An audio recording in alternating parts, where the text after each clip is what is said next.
Hey everybody, welcome to the briefing room on this Thursday. I'm Devin Dwyer. We're back in Washington after an extraordinary couple of days in Detroit, Michigan. The second Democratic presidential primary debate now behind us. All eyes on Houston, Texas. That's where the candidates will gather next. Here on ABC News and ABC News Live, we'll have a full wrap-up of the developments there. What's happening today as the candidates head back on the trail. Coming up, also some breaking news over in Asia and the Trump foreign policy. We'll head to the State Department. But I want to start with some breaking news out of the White House. Just moments ago, President Trump signaling that he's back on a war footing with China, threatening new tariffs in just 30 days' time on billions of dollars of products that will come into this country, potentially increasing consumer prices just as we head into the fall back-to-school season. I want to bring in our Meredith McGraw, White House reporter, for more on this. Meredith, break this down for us. What is the president announcing just as his team is meeting with the Chinese this afternoon?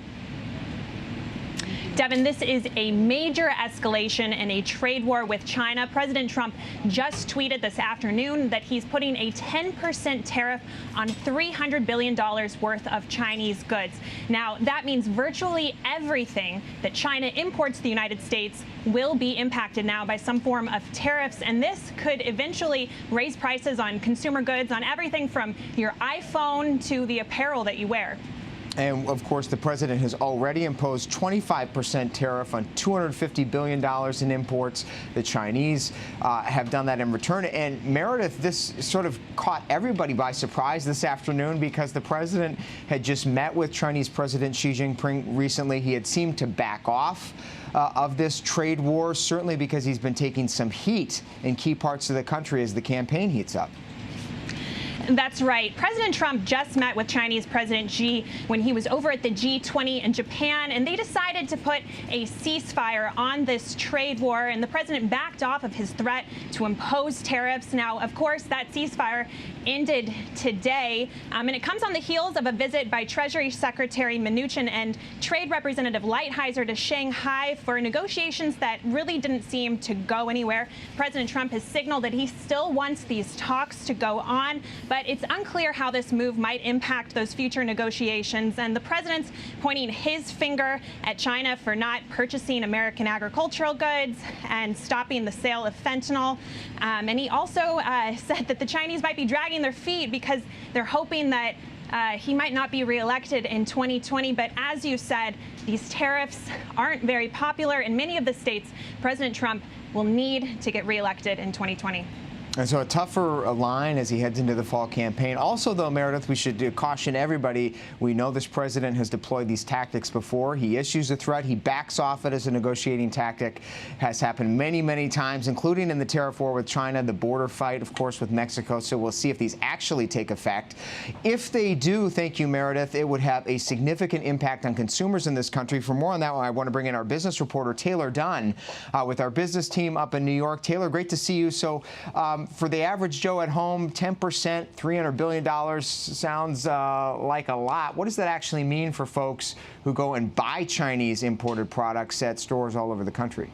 So, Devin, essentially what this means is that either a business is going to have to absorb the cost of this or the consumer is. And a lot of businesses might not be able to afford to absorb this cost. So what's going to happen is places like Target and Walmart and a lot of these big box retailers, they might have to increase their prices because they get a lot of goods from China. They sure do. Pretty much everything we buy at those stores you mentioned is made in China. The markets, I take it, not reacting very well to this news. Yeah, I mean, as expected, the market is reacting negatively. I just checked, and the Dow is down about 250 points, a little less. That's a little less than a percentage, but the stock market does not like tariffs because that means that either goods are getting more expensive and that can affect profits. So the market is kind of reacting negatively. Retail stocks, I was checking, Nike is down, Apple's down. Yeah, we're seeing a negative reaction. And so that hits people's 401ks as well, in addition to those prices. But as we said with Meredith, we'll wait and see if these actually do take effect. There have been a lot of swings on this story. Taylor Dunn, thanks so much for your analysis on this with our business unit. We'll continue to follow it at abcnews.com. Well, It is the debate aftermath now, and our political team is all over what went down in Detroit. Molly Nagel is here with us in Washington. She covers the Biden campaign. Joe Biden had a big night last night. Johnny Verhoeven on our political unit is here as well. And Beatrice Peterson is still hanging out there in Detroit, where Joe Biden and Kamala Harris are doing some cleanup today after what can be described as a brawl, Johnny. Yeah. They really went at it. It had been sort of gotten tense and personal in Miami, and it most of the time on the stage last night was between the two of them. Right, and we expected there to be this pretty sharp contrast being drawn between the candidates that were not at center stage and the two candidates that were at center stage, Joe Biden and Kamala Harris, and we got that last night. And one of the biggest clashes was over this issue of health care, the issue voters say is top on their minds. A lot to unpack here, as one analyst put it. The Democrats are suffering from a bit of planitis when it comes to health care. A lot of plans out there. What do they mean? Let's take a listen to how they parsed that out last night. I listened to American families who said, I want an option that will be under your Medicare system that allows a private plan. So I designed a plan where, yes, responsive to the needs of American families, there will be a public plan under my plan for Medicare and a private plan under my plan for Medicare. If you notice, there's no talk about the fact that the plan in 10 years will cost $3 trillion. You will lose your employer-based insurance. And in fact, you know, this is the single most important issue facing the public. And to be very blunt and to be very straightforward, you can't beat President Trump with double talk on this plan. Vice President Biden, you're just simply inaccurate in what you're describing. The reality is that our plan will bring health care to all Americans under a Medicare for All system. Under our plan, we will ensure that everyone has access to health care. Your plan, by contrast, leaves out almost 10 million Americans. Obamacare is working. The way to build this and get to it immediately is to build on Obamacare.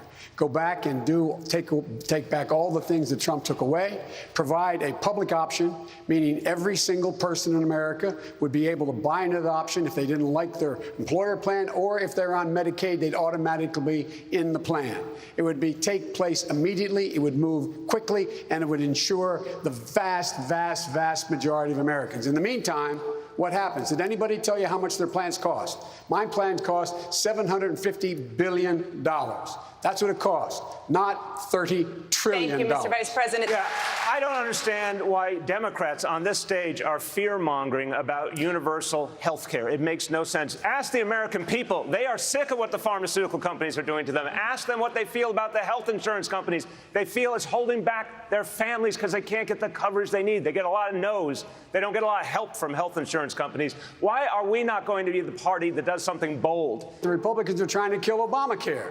Obamacare took care of 20 million people right off the bat, 100 million people with pre-existing conditions. And in fact, what we had is a public option that in fact would allow anybody to buy in. No one has to keep their private insurance. They can buy into this plan.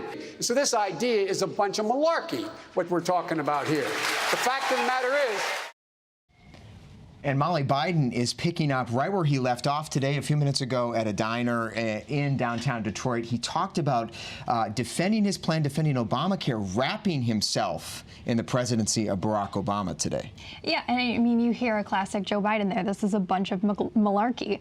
You know, this really shows just how far left the primary has moved when Biden is defending Obamacare, which was, you know, relatively popular with Democrats, and is arguing for a public option, which is something President Obama would have liked to do himself. So he's clearly, you know, he's more moderate in this debate, but it's a question about where the party is as a whole when you're talking about this being a little bit more moderate. Yeah, and also trying to set this up as the rest of the field versus Obama. He's sort of starting to make this out to be, if you don't agree with my plan, you're disagreeing with Obama. Right, and you heard him again today say he was pretty surprised at the level of attacks on Obama, clearly still trying to sort of align himself with the former president. But what's interesting is I thought one of the most effective lines of attack yesterday was from Cory Booker, when he called out Vice President Biden for saying, look, you reference Obama when it's convenient for you, and you ignore the record when it's not. And I thought that line of attack did really land, and Biden's going to have to address that in the next couple days. Kamala Harris defending her plan as well today after a lot of positions on health care in the lead up to this debate. debate and seemed a little unshaky last night in defending the new plan she's put forward. Beatrice Peterson has been tracking her. Kamala Harris just spoke a few minutes ago, Beatrice, and not only is she having to defend against criticism of her health care plan, but she's also facing a lot of punches from down below, from people like Tulsi Gabbard. She's pushing back on that front today as well. Yeah, this is a long time coming, Devin. It started shortly after the first debate, during the argument between Biden and Harris, where they were talking about busing. Gabbard later jumped into the fight between the two and said, well, you know, she deemed it as a bit of an underhanded ploy, the comments about race in busing. She was saying that Harris's remarks were very similar to Biden's, and it kind of alluded to something that was coming up. The back and forth had been starting for a couple of weeks, and however, it hit the stage last night where Gabbard went after Harris over some comments that she made earlier this year on the Breakfast Club, talking about marijuana. I believe we have the sound right up here in a second. She put over 1,500 people in jail for marijuana violations and then laughed about it when she was asked if she ever smoked marijuana. She blocked evidence. That would have freed an innocent man from death row until the courts forced her to do so. She kept people in prison beyond their sentences to use them as cheap labor for the state of California. And she fought to keep cash bail system in place that impacts poor people in the worst kind of way. I did the work of significantly reforming the criminal justice system of a state of 40 million people, which became a national model for the work that needs to be done. And I am proud of that work.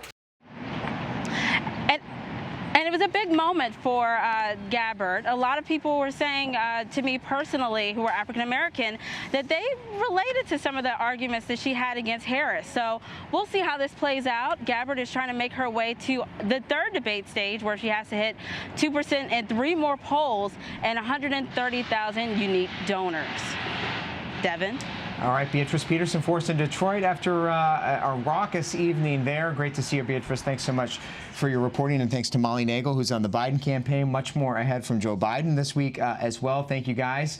Now to President Trump, who's responding this evening with a rally of his own, his first after the Democratic debate in Detroit. Also his first rally after stirring up controversy in North Carolina with the "Send Her Back" chants. We'll be watching whether those come up again tonight. Our Byron Pitts, Nightline anchor, senior national correspondent, is in Cincinnati, Ohio today, the state's third largest city. Key state there, one with a long history of racial tension, segregation. Byron, you've been talking to a lot of people going to this rally. What have you been hearing? Yeah, good afternoon. We're outside U.S. Bank Arena in downtown Cincinnati. It's a place where they have concerts and the like here in downtown Cincinnati. We're outside where people have been in line. Take a look at this line. It wraps around the building. We're near one of the entrances. People have been here since this morning for an event that doesn't start for several hours at 7 p.m. Eastern time here in Cincinnati. We've talked to a number of people about the issues you guys have been discussing. And what we've heard in general is that many of the people we've spoken to here, they certainly support the president's substance. Some may disagree with his style, but we've not talked to a single person here who believes that his comments were racist at all. We're going to talk to a young lady here, Nancy Ipoh. Hi, Nancy. Hi. A Trump supporter. I am a Trump supporter. You're going to go to the rally tonight? I am. Why come today? I'd never actually been to a presidential rally before. So here it is right in my hometown, and I'm involved in the Hamilton County GOP party here. And I thought, why not? I'm really excited to see what's going on. I'm also really excited that it's really early in the election process, and he's chosen Hamilton County to come to, and he's bringing the vice president. So I think that means that he thinks we're important. So I really wanted to come and see. You know, I don't have any idea what happens at a rally, so I really am kind of anxious to see. Something that's in the news, there's lots of discussion about the president's comments recently. Interesting, you have a son who goes to college in Baltimore, right. My hometown. Right. And many people construe what the president said about Baltimore and about his congressmen as racist. How do you see that? Well, I'm a little confused by that because, unless I'm mistaken, I think Elijah Cummings said that about Baltimore in 1999. So now all of a sudden when President Trump says it, it's not okay. Now, also, I think I understand what the president was trying to say, and as we were just talking, Baltimore's a wonderful town with a lot of assets, but like a lot of cities, if you turn the wrong corner, you're not in a great place.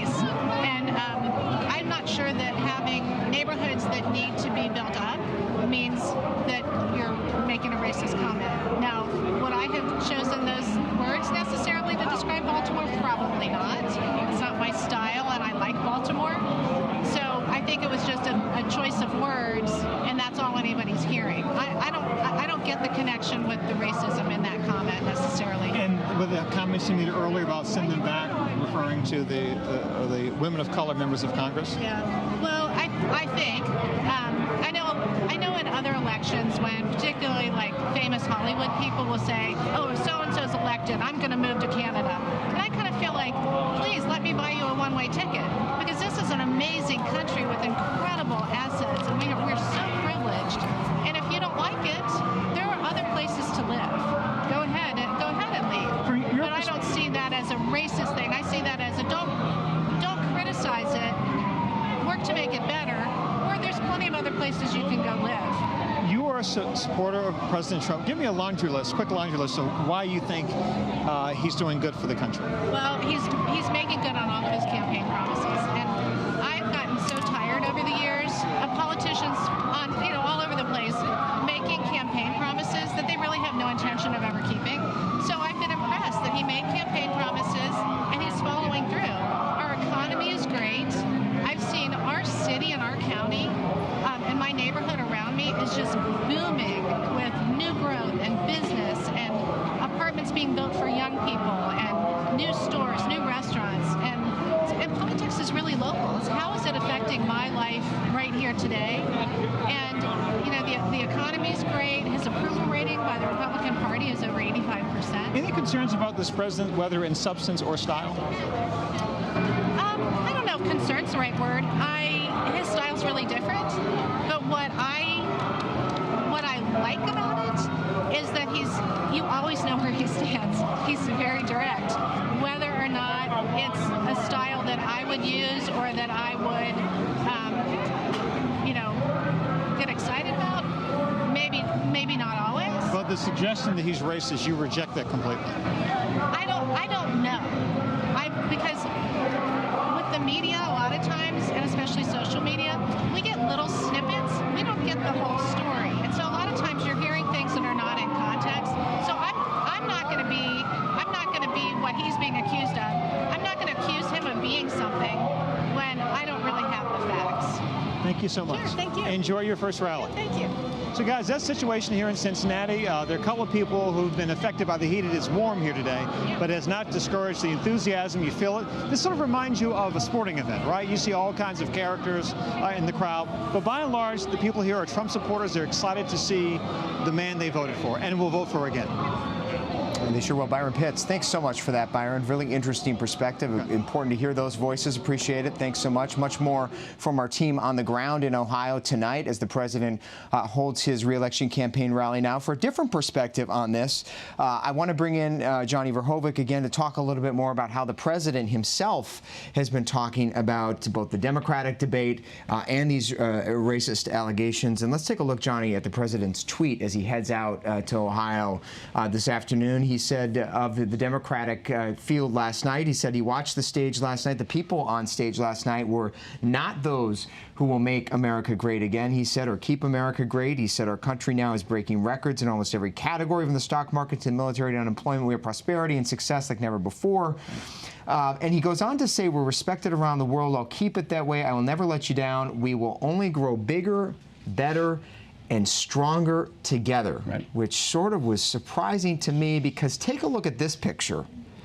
This is someone that he run against and beat in 2016, Hillary Clinton.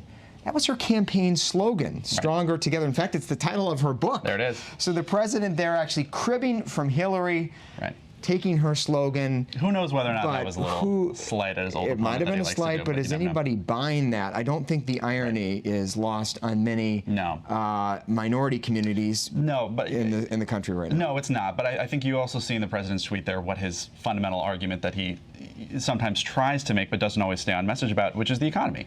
And I think you have Democrats who agree that, yes, the economy is doing well, but I think what you heard in that debate yesterday were the different visions for how these different Democratic candidates want to move the country. It's not necessarily about changing the approach on the economy that much for some candidates, for a candidate like Joe Biden, but it's about returning to sort of either a sense of normalcy if you're a Joe Biden, or towards that more grassroots progressive change if you're a Bernie Sanders or Elizabeth Warren. Yeah, values-based proposition, a values-based argument. To continue this conversation, I want to bring in someone from Dearborn, Michigan, a community that we visited over the past couple of days when we were out in Michigan for the Detroit. Rima Ahmad Fadlallah is the host of the Dearborn Girls podcast. She's coming to us from New York. She lives in Dearborn and does the podcast up there. Rima, great to see you. Want to get your reaction to the political discourse right now, sort of a counterpoint to what we heard from that voter outside the Cincinnati venue where President Trump tonight. How are the president's divisive, race-based attacks, his rhetoric, how's that playing in a community like yours in the heart of Michigan? Yeah, so I think a counterpoint is right. You know, I listened very closely to what Nancy was saying, and I think one thing that we do have in common is that we are tired of candidates who have an empty platform. You know, we look at a platform, we almost assume that 70% of it is, you know, up for grabs, not really anything that we can expect them to deliver on. And that's something that my community specifically continues to be tired of. And, you know, you visited Dearborn yesterday, and I was watching closely, and you mentioned that people roll their eyes when you ask and kind of push about Trump's comments and ask them to give their feedback. And I think there was a slight misinterpretation of what that means. Oftentimes when people roll their eyes, you probably assume that they just don't feel like talking about it, or they don't have much to say, and that's partially true. We don't feel like talking about it sometimes because we're living it. It's something that we're hyper aware of. It's something that really does inform our day-to-day. The beauty of a community like Dearborn is that we're very insular, and so it becomes easy for us to feel this false sense of safety in that people around us look like us and understand us. But at the same time, there's a juxtaposition with our hyper awareness of how this country views us. We're very aware. I grew up extremely aware of the fact that on a national level, Islamophobia, anti-Arab sentiment, xenophobia are things that are all at play. And when we roll our eyes, I think it's because we're so used to our voices not being at the table. We're so used to the mics never being held to us when people are discussing issues that uniquely affect our community.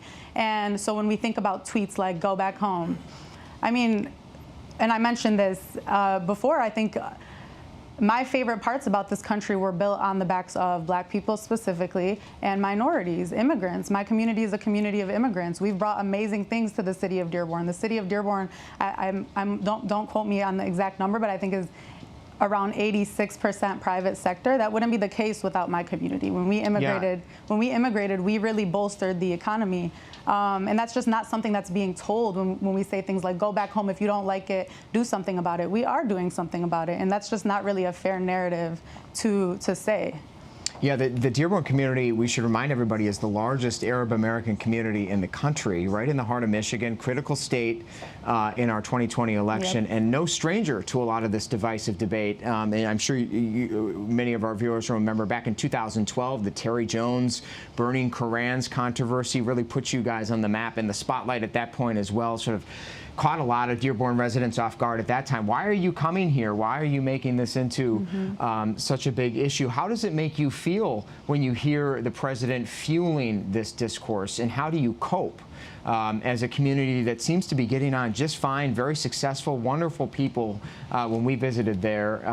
How do you cope with a climate that is what it is right now? I think some of what you showed in the footage, you know, our businesses are booming. We really love being around each other. We love pouring back into our people. That's how we cope. And you know, I'm not a mother. Hopefully, I plan to be a mother one day. How I cope is I want to educate my children. I want them to be better. I want them to be global citizens and see their position in the world as to love other people and support other people. I think Trump has really found his niche, and like Nancy said, has made a small group of people feel very important.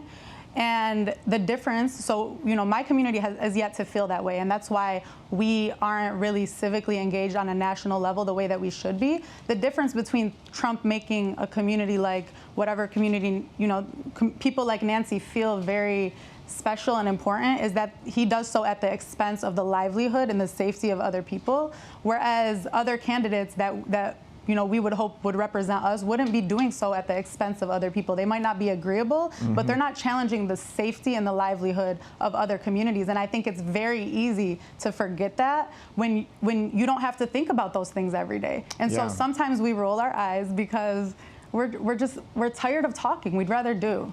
And you shouldn't have to be forced to defend your community at every turn from something like that coming from the White House. That is no question. Rima Ahmad Fadlallah, host of the Dearborn Girls podcast in Dearborn, Michigan. Really appreciate your time and your viewpoint, Rima. Appreciate you. Hope to have you back. Thank you.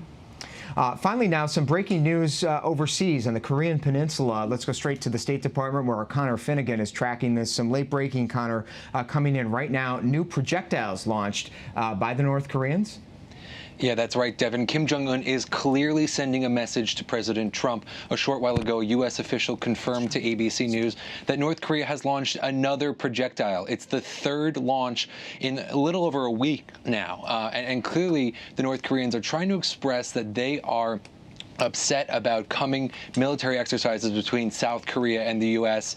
The U.S. says that those exercises are for peaceful purposes, but North Korea really views them as a threat. I'm with you.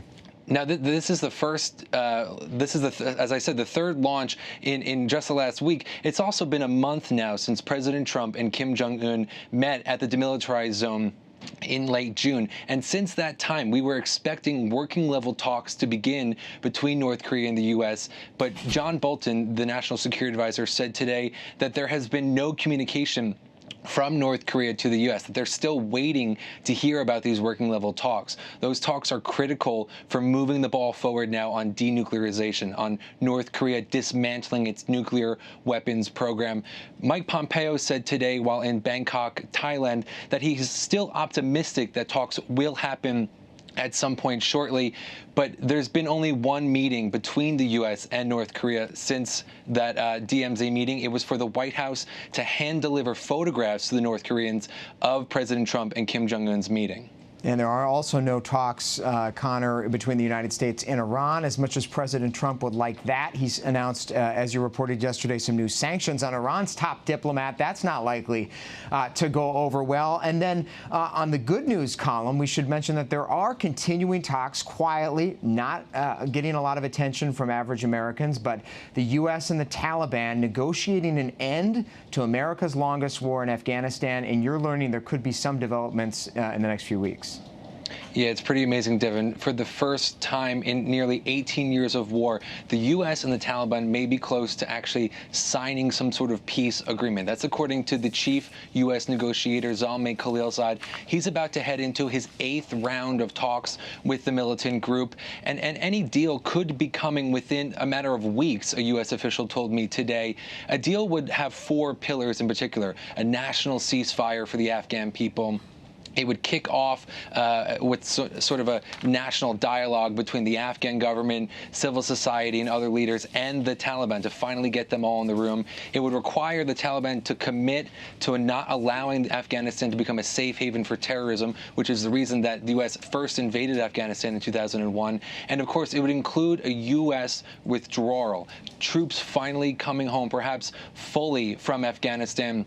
Secretary of State Mike Pompeo said on Monday that he expects that withdrawal would begin before the November 2020 election. Wow, that would be extraordinary. A lot of diplomacy and action happening right now on 3 critical fronts: North Korea, Iran, Afghanistan. Thanks for staying on top of it. Connor Finnegan bringing us that update. Much more at abcnews.com from Connor and on the ABC News app.